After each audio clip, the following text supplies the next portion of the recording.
սկսած 2000 թվականից մենք ստեղծել ենք սպառման հիման վրա սպառման մոդելով տնտեսություն։ Ինչ է նշանակում դա? Նշանակում է, որ Հայաստանի Հանրապետությունում սկսած 2000-ականներից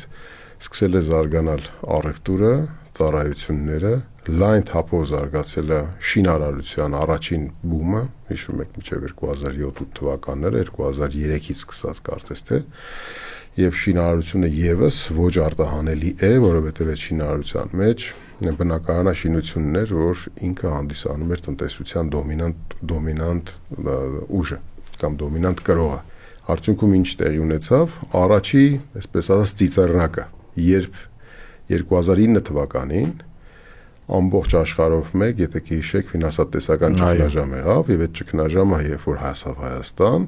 2009 թվականին մենք ունեցանք 14.4% տնտեսական անկում հենց շինարարության պատճառով։ Մենք ինչ ենք ասում? Ասում ենք, որ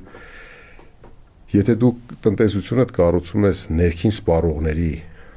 հաշվին, այդ նշանակում է, որ քո տնտեսական աճը սահմանափակ է։ Մեր ասածը տնտեսական մոդելը նա, որ դու պետք է